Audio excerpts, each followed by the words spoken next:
চোখ খুলে তাকাতেই থমাস দেখে তার চারপাশে বিশাল উঁচু উঁচু সব দেওয়াল, কিন্তু একটু আগেও সে বাসায় তার পরিবারের সাথে ছিল। তাই কে বা কারা তাকে এখানে রেখে গেছে আর এখানে তাকে কেন আনা হয়েছে তা সে কিছুতেই বুঝতে পারছে না। আসলে কিছুক্ষণ আগে চোখ মেলে তাকাতে থমাস নিজেকে এক অদ্ভুত লিফটের ভেতর আবিষ্কার করে, আর ওই লিফট তাকে খুব দ্রুত গতিতে উপরের দিকে নিয়ে যেতে থাকে।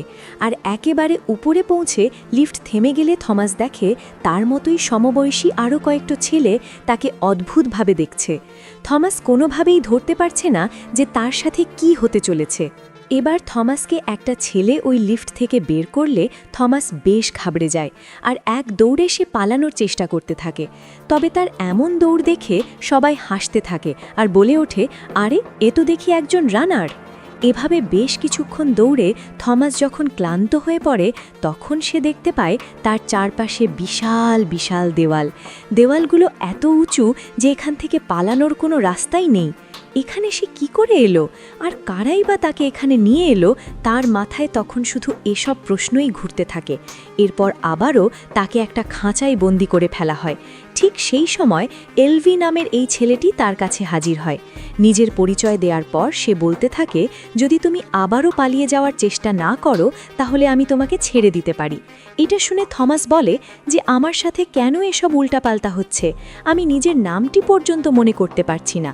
এই কথা শুনে এলভি তাকে জানায়, শুধু তুমিই নও, আমরাও যখন এখানে প্রথম এসেছিলাম তখন কেউ নিজের নাম মনে করতে পারছিলাম না, কিন্তু চিন্তা করো না, কয়েকদিনের মধ্যে তোমার নিজের নাম মনে পড়ে যাবে।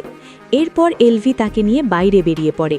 এবার সে বলতে থাকে যে অনেক দিন ধরে তারা সবাই এখানে আটকে আছে, তাদের খাবারের জন্য যা যা প্রয়োজন তারা তা এখানে চাষ করে।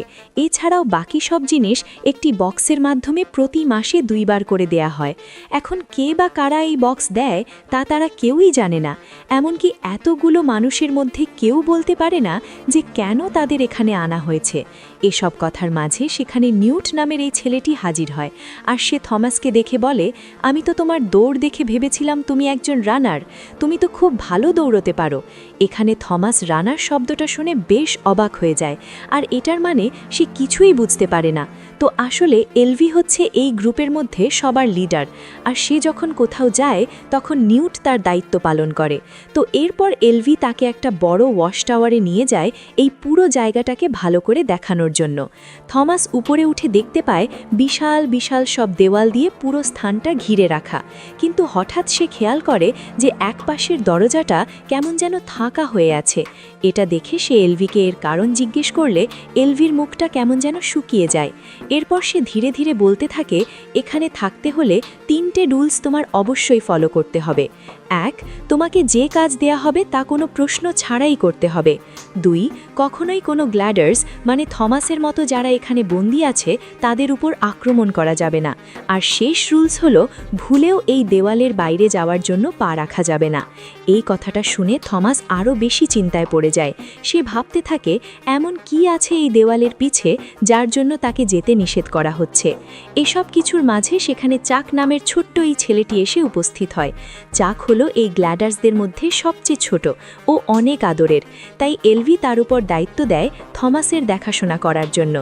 এরপর চাক যখন তার জন্য একটা হ্যামাক বানাচ্ছিল ঠিক সেই সময় সে দেখতে পায় থমাস ওই দেওয়ালটির দিকেই এগিয়ে যাচ্ছে। এটা দেখে চাক গিয়ে তাকে থামায় আর বলতে থাকে যে ভুলেও এই কাজ করা যাবে না, কারণ আমাদের কারোরই এই দেওয়ালের ভেতরে যাওয়ার অনুমতি নেই, তাই এর থেকে দূরে থাকাই ভালো। কিন্তু এবার দেখা যায় যে দুজন গ্ল্যাডার্স ঠিক ওই দেওয়ালের ভেতর থেকে দৌড়ে বেরিয়ে আসছে। এটা দেখে থমাস অবাক হয়ে প্রশ্ন করে, তাহলে এরা কিভাবে এই দেওয়ালের মধ্যে গেল? এই প্রশ্নের উত্তরে চাক বলে, এরা হচ্ছে রানার। তাদের এই গ্ল্যাডার্সদের মধ্যে যারা রানার তারাই কেবল এই মেজের মধ্যে ঢোকার পারমিশন পায়। এবার এই মেজ শব্দটা শুনে থমাস পুরোই চমকে যায়। সে এতক্ষণ পরে বুঝতে পারে যে এটা কোনো সাধারণ জায়গা না, এটা হলো একটা গোলকধাঁধা। এবার থমাস যেন আরও বেশি কৌতূহলী হয়ে ওঠে এই দেওয়ালের পেছনে কি আছে তা জানার জন্য। তাই তো সে এক প্রকার জোর করে ভেতরে যেতে চায়, কিন্তু তখনই গ্যালি নামের এই ছেলেটি সেটা এক ঘুষি মেরে তাকে থামিয়ে দেয়। ইতিমধ্যে সকল গ্ল্যাডার্সও এসে পড়েছে এমন কাণ্ড দেখে। এখানে থমাস তাদের উদ্দেশ্যে বলতে থাকে সে জানতে চায় এর ওপাশে কি আছে এবং কেনই বা তারা তাকে যেতে দিচ্ছে না। তার প্রশ্নের উত্তর দেওয়ার আগেই বিকট এক আওয়াজ ভেসে আসে এই দেওয়ালের ভেতর থেকে, আর এর পরপরই সেই ফাঁকা দেওয়ালটা বিশাল শব্দ করে ধীরে ধীরে বন্ধ হয়ে যেতে থাকে। এই দৃশ্য দেখে থমাস যেন নিজের চোখকে বিশ্বাস করতে পারে না। তবে সে এটা বিশ্বাস করতে পেরেছে যে এই গোলকধাঁধা কোনো সাধারণ কিছু না, হয়তো এর ভেতরে লুকিয়ে আছে ভয়ঙ্কর কোনো কিছু। ঠিক এখানে এলভির মুখ থেকে ভেসে আসে ওয়েলকাম টু দ্য গ্লেড, মানে এই ভয়ঙ্কর গোলকধাঁধার নামই হচ্ছে গ্লেড। এরপর দেখা যায় সেই দিন রাতে তারা সবাই মিলে একটা পার্টির আয়োজন করেছে। সেখানে থমাস আর নিউট বসে বসে গল্প করছিল। তখন নিউট বলে, আজ তোমার ভাগ্য অনেক ভালো ছিল। যদি গ্যালি তোমাকে না বাধা দিত তাহলে এই মেজের মধ্যে তুমি চিরতরে হারিয়ে যেতে। এবার নিউট একজনকে দেখিয়ে বলে, এই হচ্ছে রানারদের লিডার, যারা গত ৩ বছর ধরে এই মেজের মধ্য দিয়ে একটা ম্যাপ তৈরি করেছে। এটা শুনে থমাস বেশ অবাক হয়, কেননা একটা ম্যাপ বানাতে তো এত সময় লাগার কথা না। তখন নিউট বলে, যখন রাত নেমে আসে তখন এই মেজ বন্ধ হয়ে যায়, আর প্রতিদিনের যে প্যাটার্ন আছে সেগুলো বদলাতে থাকে। তার মানে এক এক দিন মেজের দেওয়ালগুলো এক এক দিকে বন্ধ হয়ে পড়ে। তাই তো এই প্যাটার্ন ধরে কোন দরজা কখন খুলবে বা বন্ধ হবে সেটা জানা অনেক কঠিন। এছাড়াও সবচেয়ে ভয়ঙ্কর ব্যাপার হলো এই মেজের মধ্যে রয়েছে গ্রিভার্স নামের এক ক্রিচার, যাদের সামনে কেউ পড়লে তার মৃত্যু অবধারিত। তাই তো একমাত্র রানাররা ছাড়া কেউই এই দেওয়ালের ওপারে যাওয়ার সাহস পর্যন্ত করে না। এসব কথাবার্তার মাঝে গ্যালিকে দেখা যায় গ্লেডারদের ফাইট প্র্যাকটিস করছে। সেখানে হঠাৎ করে গ্যালি থমাসকে ইনভাইট করে তার শক্তি পরীক্ষা নেওয়ার জন্য। অনিচ্ছা সত্ত্বেও থমাস যখন সেই ফাইটে অংশ নেয় তখন গ্যালির হাতে সে বেধড়ক মার খেতে থাকে। ঠিক তখনই এভাবেই একবার মাথায় আঘাত খাওয়ার সঙ্গে সঙ্গে থমাসের নিজের নাম কুট করে মনে পড়ে যায়। তখন সে চিৎকার করে সবাইকে জানায় যে তার নাম থমাস। এবার সব গ্লেডার তার নাম শুনে তাকে থমাস বলে ডেকে উল্লাস করতে থাকে। তবে এর পরদিন থেকেই থমাস কেমন যেন অদ্ভুত সব স্বপ্ন দেখতে শুরু করে। সে দেখতে পায় এক ল্যাবের মধ্যে তাকে ঘিরে আছে অনেক সায়েন্টিস্ট, আর তার সাথে তারা যেন কোনো এক্সপেরিমেন্ট করছে। এসব দেখে তার ঘুম ভাঙলে এলভি তাকে একটা দেওয়ালের কাছে নিয়ে যায়। সেখানে গিয়ে এলভি তাকে নিজের নাম ওই দেওয়ালে লিখতে বলে। সেখানে সবাই সবার নাম খোদাই করে লিখে রাখত। এখানে বেশ কিছু নাম কাটা দেখে থমাস কিছুই বুঝতে পারে না যে এরা এখানে নিজেদের প্রাণ বিলিয়ে দিয়েছে। এরপর নিউটের সাথে কথা বলে থমাস বলতে থাকে তারা চাইলে তো দেওয়াল টুপকে পালাতে পারে, কিংবা ওই বক্সের মধ্যে লুকিয়েও পালানো সম্ভব। তখন নিউট একগাল হেসে বলে তাদের এসব প্ল্যান অনেক আগেই ট্রাই করা হয়েছে, তাই এসব চিন্তা বাদ দিয়ে তাকে কাজে মন দিতে বলে। এভাবেই থমাস তার দৈনন্দিন কাজের জন্য পাশের বনের মধ্যে যায়। কিন্তু এবার ঘটে এক ভয়াবহ ঘটনা। বেন নামের এক ছেলে হঠাৎই থমাসের উপর হামলে পড়ে। থমাস কিছুই বুঝতে পারছিল না তার সাথে কি ঘটছে, কিন্তু বেন বলতে থাকে যে আজ থমাসের জন্যই সবাই বিপদের মুখে। তো এরপর অনেক কষ্টে থমাস তার হাত থেকে বেঁচে সবার সামনে চলে আসে। এখানে সবাই বেনের হাবভাব দেখেই বুঝতে পারে যে কিছু একটা হয়েছে। পরে যখন তার কাপড় খুলে দেখা যায় তখন বোঝা যায় বেন ইতিমধ্যেই গ্রিভার্স দ্বারা ইনফেক্টেড হয়ে গেছে। এই কারণে সে এক প্রকার জম্বিতে পরিণত হয়েছে। তাই সবাই মিলে বেনকে একটা খাঁচায় বন্দি করে। কি করা যায় তা ভাবতে থাকে।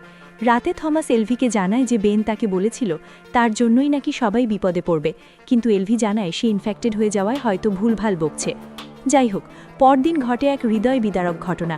একবার কেউ ইনফেক্টেড হয়ে গেলে তাকে আর বাঁচিয়ে রাখা সম্ভব নয়, তাই সবাই মিলে বেনকে ধীরে ধীরে দেওয়ালের পেছনে ঠেলে দেয়। আর শেষ পর্যন্ত সেই দেওয়াল বন্ধ হয়ে গেলে বেনও চিরতরে হারিয়ে যায়। আসলে একজন ইনফেক্টেড বাকি সবাইকেও ইনফেক্টেড করে দিতে পারে, তাই তো তাকে হত্যা করা ছাড়া আর কোনো উপায় তাদের কাছে নেই। তবে এসব দেখে থমাসের মনটা অনেক বিষিয়ে ওঠে। সে ভাবতে থাকে হয়তো তার জন্যই আজ এই অবস্থা হয়েছে। সেই রাতে থমাস আবারও স্বপ্নটা দেখতে পায়, আর সে দেখে এক মেয়ে তার নাম ধরে ডাকছে, আর একজন সাদা স্যুট পরা মহিলা আস্তে আস্তে বলছে উইকেন্ড ইজ গুড। এখানে কি এই উইকেন্ড আর এরাই বা কারা, এর কোনোটাই থমাস জানে না। এবার ঘুম ভেঙে গেলে থমাস দেখে মেজের দেওয়াল আবারও খুলেছে, তবে এবার দুজন রানারের সাথে সেখানে এলভিও প্রবেশ করে। এটা দেখে থমাস অবাক হয়ে যায়, কেননা এলভি তো আর রানার না, তাহলে সে ওখানে কেন প্রবেশ করছে। এরপর থমাস নিউটকে এই বিষয়ে প্রশ্ন করলে সেও কেমন যেন বিষয়টা এড়িয়ে যেতে চায়। এভাবেই সন্ধ্যা নামতে শুরু করে, কিন্তু আজ রানার বা এলভি কেউই এখনও ফিরে আসেনি। পুরো গ্ল্যাডার্সরা এক ভয়ঙ্কর অপেক্ষা করতে থাকে তাদের আসার জন্য। এভাবেই অনেকক্ষণ পার হয়ে গেলে সবাই প্রচণ্ড চিন্তা নিয়ে দরজার সামনে দাঁড়িয়ে থাকে। ইতিমধ্যেই দরজা বন্ধ হতে শুরু করেছে, আর ঠিক তখনই দেখা যায় এলভি আহত অবস্থায় কোনোমতে বের হওয়ার চেষ্টা করছে, কিন্তু ততক্ষণে বড্ড দেরি হয়ে গেছে। এটা দেখেই থমাস একদম শেষ মুহূর্তে নিজেই ওই দেওয়ালের ভেতরে ঢুকে পড়ে, আর সাথে সাথেই পুরো দরজা বন্ধ হয়ে যায়। এখানে থমাসকে এভাবে দেখে রানারদের লিডার মিনহো বলে, গুড জব, নিজের মৃত্যুকে ডেকে আনার জন্য। তবে এসব কথার তোয়াক্কা না করে থমাস চলে যায় এলভিকে দেখতে, আর গিয়ে দেখে এলভি ইতিমধ্যেই গ্রিভার্সের দ্বারা আক্রান্ত হয়ে পড়েছে। এছাড়াও এই মুহূর্তে তাদের এখান থেকে বের হওয়ারও কোনো রাস্তা নেই। সব মিলিয়ে পরিস্থিতি হয়ে ওঠে ভীষণ ভয়ঙ্কর। এরই মাঝে তারা যখন গ্রিভার্সের ভয়ঙ্কর হুঙ্কার শুনতে পায়, তখন অবস্থা আরও খারাপ হতে থাকে। এই মুহূর্তে পালিয়ে বেড়ানো ছাড়া তাদের আর কোনো উপায় নেই। তবে এখানে দেখা যায় মিনহো এলভিকে রেখে চলে যেতে চায়, কেননা সে ইতিমধ্যে ইনফেক্টেড হয়ে গেছে এবং তার বেঁচে থাকারও কোনো আশঙ্কা নেই। কিন্তু থমাস তাকে এভাবেই ফেলে রেখে যেতে চায় না, তাই তো এক প্রকার জোর করে সে এলভিকে নিয়ে সেখান থেকে পালাতে শুরু করে। এভাবে পালাতে পালাতে তারা মেজের মধ্যে হারিয়ে যেতে থাকে। ইতিমধ্যে গ্রিভার্স তাদের কাছাকাছি চলে এসেছে। এমন অবস্থায় তাদের আর বেঁচে থাকার কোনো আশাই নেই। কিন্তু থমাস এখানে একটা বুদ্ধি আটে। সে এলভিকে একটা দড়ির সাহায্যে দেওয়ালের লতাপাতার মাঝে লুকিয়ে ফেলে, যাতে করে গ্রিভার্সরা তাকে দেখতে না পায়। এরপর সে আর মিনহো মিলে শুরু করে গ্রিভার্সের হাত থেকে পালানোর এক দুঃসাধ্য মিশন। এই রুদ্ধশ্বাস অভিযানে থমাস বিভিন্নভাবে চেষ্টা করতে থাকে গ্রিভার্সের হাত থেকে বাঁচার জন্য, কিন্তু গ্রিভার্সরা এতটাই বুদ্ধিমান আর শক্তিশালী ছিল যে তাদের সাথে পেরে ওঠা এতটা সহজ ছিল না। এভাবেই বেশ কিছুক্ষণ চলার পর এক পর্যায়ে মিনহো থমাসকে একটা বন্ধ হয়ে যাওয়া দেওয়ালের মাঝে লাফ দিতে বলে, কিন্তু থমাস এখানে একটা বুদ্ধি আটে। সে ওই গ্রিভার্সকে সেই বন্ধ হয়ে যাওয়া দেওয়ালের দিকে নিয়ে যেতে থাকে, আর যেই না দরজাটি বন্ধ হয়ে যায়, ঠিক সেই সময় থমাস বেরিয়ে আসতে পারলেও ওই গ্রিভার্সটা সেখানে আটকা পড়ে একদম ভর্তা হয়ে যায়। অন্যদিকে বাইরে থাকা সবাই এখনও তাদের জন্য অপেক্ষা করছিল। যখন তারা ভেবেই নেয় যে সব শেষ হয়ে গেছে, ঠিক তখনই দেখা যায় মিনহো, এলভি আর থমাস ফাইনালি ফিরে আসতে সক্ষম হয়েছে। তবে এখানে একটা সমস্যা তৈরি হয়। যেহেতু থমাস তার রুল ভঙ্গ করে এই মেজের মধ্যে প্রবেশ করেছিল, তাই গ্যালি তাকে শাস্তি দিতে চায়। কিন্তু এই পর্যায়ে মিনহো থমাসের পক্ষ নেয়। সে বলে যে থমাস কেবল এলভিকেই বাঁচায়নি, বরং সে একটি গ্রিভার্সকেও হত্যা করেছে, যা এই পর্যন্ত তাদের মধ্যে কেউ করতে পারেনি। যেহেতু সে তাদের লিডারকে বাঁচিয়েছে, তাই তার শাস্তি নয় বরং পুরস্কার দেওয়া উচিত। তাই সবাই এবার থমাসকে একজন রানার হিসেবে দেখতে চায়। তবে এরই মাঝে হঠাৎ করে লিফট দিয়ে কেউ উঠে আসতে থাকে। তার মানে এই মেজের নতুন কেউ আসতে চলেছে। সবাই সেখানে গিয়ে দেখতে পায় এবার একটি মেয়ে এসেছে তাদের মেজের মধ্যে। সেই মেয়েটার হাতে একটি চিঠি ছিল, যেখানে লেখা ছিল সে হচ্ছে সর্বশেষ গ্লেডার। ঠিক তখনই সেই মেয়েটার জ্ঞান ফিরে আসে, আর সে নিজের নাম বলে থমাসের নাম ধরে ডেকে আবারও অজ্ঞান হয়ে যায়। এসব কিছু দেখে গ্লেডার্সরা প্রচণ্ড অবাক হয়ে যায়। নিউট তো প্রশ্নই করে বসে যে এই মেয়েটা কি তোমার গার্লফ্রেন্ড কিনা। জবাবে থমাস জানায় যে সে এই মেয়েটাকে জীবনে এই প্রথম দেখেছে। মেয়েটাকে নিয়ে যাওয়া হলে থমাস এবার সিদ্ধান্ত নেয় আবারও সে মেজের মধ্যে যাবে এবং বের হওয়ার রাস্তা খুঁজে বের করবে। কিন্তু মিনহো বারবার না করলেও থমাস তার সিদ্ধান্তে অটল থাকে। এবার সে সব নিয়ম ভঙ্গ করে কয়েকজন গ্লেডার্সকে নিয়ে গোপনে বেরিয়ে পড়ে ওই মেজের রহস্য উদ্ঘাটনে। মেজের মধ্যে গিয়ে প্রথমেই তারা সেই মরে যাওয়া গ্রিভার্সের কাছে যায় এবং তাকে ভালো করে পর্যবেক্ষণ করতে থাকে। ঠিক এখানে মিনহো ওই গ্রিভার্সের মাথার ভেতরে একটি ইলেকট্রিক ডিভাইস খুঁজে পায়। এটা দেখে সবার বুঝতে বাকি থাকে না যে এগুলো আসলে কোনো প্রাণী ছিল না, বরং কোনো মানুষই এই গ্রিভার্সগুলোকে তাদের মারার জন্য পাঠিয়েছিল। সেই ডিভাইসে তারা দেখতে পায় উইকেট 7 লেখা রয়েছে। তার মানে হয়তো এই উইকেট শব্দটার সাথেই গভীর কোনো রহস্য লুকিয়ে আছে। তারা ফিরে এলে নিউট জানায় যে তাদের প্রতি মাসে যে সাপ্লাই দেয়া হয় তাতেও এই উইকেট লেখা রয়েছে। তার মানে যারা তাদের এখানে এনেছে তারাই এই পুরো মেজ এবং রিভার্স তৈরি করে রেখেছে। কিন্তু কেন তাদের এখানে নিয়ে আসা হয়েছে সেটা এখনও অজানা। এবার সেই রহস্য উন্মোচন করতে থমাস সবার সাহায্য চাইলে গ্যালি নিয়ম ভঙ্গের জন্য তাকে শাস্তি দিতে চায়। কিন্তু নিউট জানায় যেহেতু তারা ইতিমধ্যেই বুঝতে পেরেছে এগুলো সব মানুষের তৈরি, তাই তাদের উচিত হবে এই রহস্য উন্মোচিত করা। এসব শুনে গ্যালি বেশ আহত হয়, কেননা তার কাছে নিয়মই ছিল সবকিছু। এরপর মিনহো থমাসকে নিয়ে একটি রুমে যায়, যেখানে পুরো মেজের ডিজাইন করা ছিল। গত 3 দিন ধরে মিনহো তিল তিল করে এই পুরো ম্যাপটি তৈরি করেছে। এটা দেখে থমাস তাকে বলে, তাহলে তো এতদিনে তোমরা বাইরে যাওয়ার রাস্তা পেয়ে যাওয়ার কথা। কিন্তু মিনহো জানায় এই মেজ প্রতিনিয়ত তার ডিজাইন পরিবর্তন করে, যার ফলে এখনও তা সলভ করা সম্ভব হয়নি। এই মেজে মোট 8টি সেক্টর আছে, যেখানে সে সবগুলো সেক্টরেই প্রবেশ করেছিল। ঠিক তখনই থমাস খেয়াল করে যে ওই গ্রিভার্সের ডিভাইসে 7 লেখা ছিল, তার মানে এই গ্রিভার্স সেক্টর 7 থেকে এসেছিল। যাই হোক, এরই মধ্যে খবর পাওয়া যায় যে সেই আগন্তুক মেয়েটি জ্ঞান ফিরে পেয়েছে, তাই সবাই মিলে তার কাছে যেতে থাকে। কিন্তু মেয়েটি ঘাবড়ে গিয়ে ইতিমধ্যেই সবার উপর হামলা করতে শুরু করে। আসলে এই মেয়েটার নাম টেরেসা। এবার সেখানে থমাস এলে সে যখন নিজের নাম থমাস বলে পরিচয় দেয়, তখন টেরেসা কিছুটা শান্ত হয়। এরপর থমাস টেরেসার কাছে গিয়ে বলে তাদের সবারই প্রথম দিন কিছু মনে থাকে না, কিন্তু চিন্তা করতে নেই, সব ঠিক হয়ে যাবে। কিন্তু টেরেসা জানায় তার নিজের নাম সহ সব কিছুই মনে আছে, কেবল এটুকুই মনে নেই যে সে এখানে এলো কি করে। এছাড়াও টেরেসা জানায় সেও থমাসের মতোই ওই ল্যাবের স্বপ্ন রাতে দেখে, তার মানে থমাস আর টেরেসার মধ্যে হয়তো কোনো বড়সড় কানেকশন আছে। এরপর দেখা যায় টেরেসা উইকেট নামের একটি অ্যান্টিডোট তার সাথে করে নিয়ে এসেছে।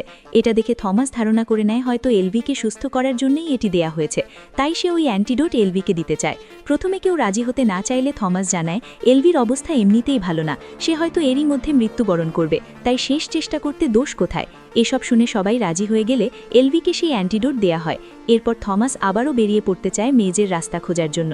এবার তার সাথে ছিল গ্যালি, কিন্তু গ্যালি কৌশলে থমাসকে একটি খাঁচার মধ্যে বন্দি করে রাখে। আসলে গ্যালির মনে হচ্ছিল কেবল থমাসের জন্যই আজ এত কিছু হচ্ছে, এই সব কিছুর জন্য থমাসই দায়ী, তাই সে আর রুলসের বাইরে কিছু করতে চায় না। গ্যালি চলে যাওয়ার পর সেখানে চাক আসে এবং সে খাঁচা থেকে থমাসকে বের করতে সাহায্য করে। চাক তখন থমাসকে একটি কাঠের পুতুল দেখিয়ে বলে সে এটি তার মা বাবার জন্য বানিয়েছে, সে তাদের খুবই মিস করে, যদিও তাদের কথা তার কিছুই মনে নেই। তবে যদি কখনো তাদের সাথে দেখা হয় তাহলে সে এটি অবশ্যই উপহার দেবে। থমাস স্নেহের সুরে চাককে বলে চিন্তা করো না, তারা সবাই এখান থেকে একসাথে বের হবে। এভাবেই পরের দিন থমাস আর মিনহো আবারও মেজের মধ্যে প্রবেশ করে, আর তারা সেকশন 7-এর মধ্যে ঢোকে। তবে সেখানে পৌঁছাতেই তাদের হাতে থাকা গ্রিভার্সের ডিভাইসটি বেজে উঠতে শুরু করে। এটা দেখেই থমাস বুঝে যায় হয়তো এই ডিভাইসটা তাদের বাইরে যাওয়ার রাস্তার দিকে ইঙ্গিত করছে। সেটি অনুসরণ করে তারা এমন একটি জায়গায় পৌঁছে যায় যেখানে এর আগে কেউই আসেনি। তখনই তাদের হাতে থাকা ওই ডিভাইসটিতে সবুজ বাতি জ্বলে ওঠে এবং সামনে থাকা আরও কয়েকটি দরজা খুলে যায়। তবে তারা কিছু বুঝে ওঠার আগেই সেখানকার সব দরজাগুলো বিকট শব্দ করে আবারও বন্ধ হতে শুরু করে। থমাস আর মিনহো এক মুহূর্ত দেরি না করে প্রাণপণে দৌড়াতে থাকে এবং একদম শেষ মুহূর্তে তারা সেখান থেকে বেরিয়ে আসতে সক্ষম হয়। এরপর ফিরে এসেই তারা সবাইকে জানায় যে আজ তারা একটি নতুন পথ খুঁজে পেয়েছে, হয়তো সেখানেই রয়েছে তাদের বেরোনোর রাস্তা।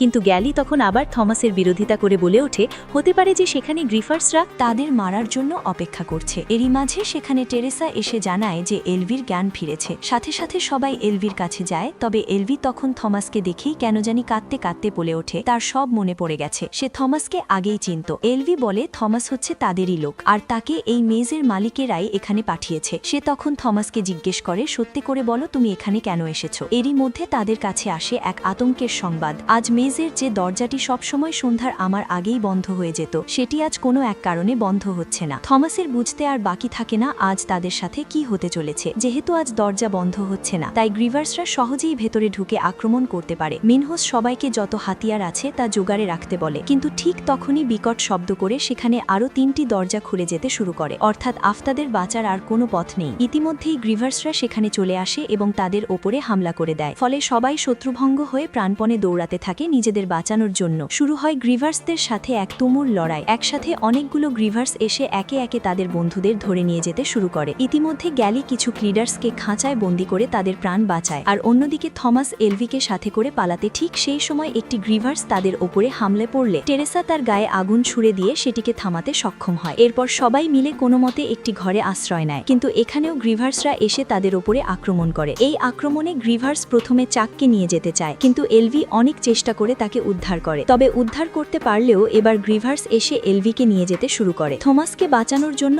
অনেক চেষ্টা করতে থাকে, কিন্তু পুরো টিমের কথা ভেবে এলভি নিজেই গ্রিভার্সের হাতে ধরা দেয়, আর এখানেই এলভির নির্মম মৃত্যু হয়। চোখের সামনে তার মৃত্যুতে পুরো টিম ভেঙে পড়ে। এরপর ধীরে ধীরে পরিস্থিতি আবারও শান্ত হয়ে যায়। তখন গ্যালি সেখানে আসে এবং এসব কিছুর জন্য থমাসকে আবারও দোষারোপ করতে থাকে। থমাসও বুঝতে পারে হয়তো তার জন্যই এত কিছু ঘটেছে। তবে সত্যটা জানতে হলে থমাসকে কোনো গ্রিভার্সের দ্বারা আক্রান্ত হতে হবে, কেননা এলভি শেষবার গ্রিভার্সের আক্রমণের পরেই বলেছিল যে থমাস নাকি তাদেরই একজন। তাই থমাস তার হাতে থাকা গ্রিভার্সের হুলটি নিজের শরীরে নিয়ে নেয় এবং অজ্ঞান হয়ে পড়ে। এবার এলভির মতো থমাসও আবারও সেই স্বপ্ন দেখতে শুরু করে। থমাস দেখতে পায় সে এবং টেরেসা আসলেই তাদের লোক। এছাড়াও তারাই মূলত এত বছর ধরে এখানে এক ধরনের এক্সপেরিমেন্ট চালানোর জন্য সবাইকে বন্দী করে রেখেছিল। তবে এখানে থমাস বলতে থাকে সে আর এই মানুষটির কষ্ট নিজের চোখে দেখতে পারছে না, তাই সে এই এক্সপেরিমেন্ট বন্ধ করতে চায়। আর এর ফলেই সে মূলত এই মেজের একজন বাসিন্দা হিসেবে এসেছিল। এরপর থমাসকে আরেকটি অ্যান্টিডোট দিয়ে সুস্থ করে তোলা হলে সে এসব কিছু সবাইকে বলে দেয়। সে জানায় সে আসলেই তাদের লোক এবং এই মানুষকে এখানে এক ধরনের এক্সপেরিমেন্টের জন্য পাঠিয়েছিল। এসব শুনে নিউট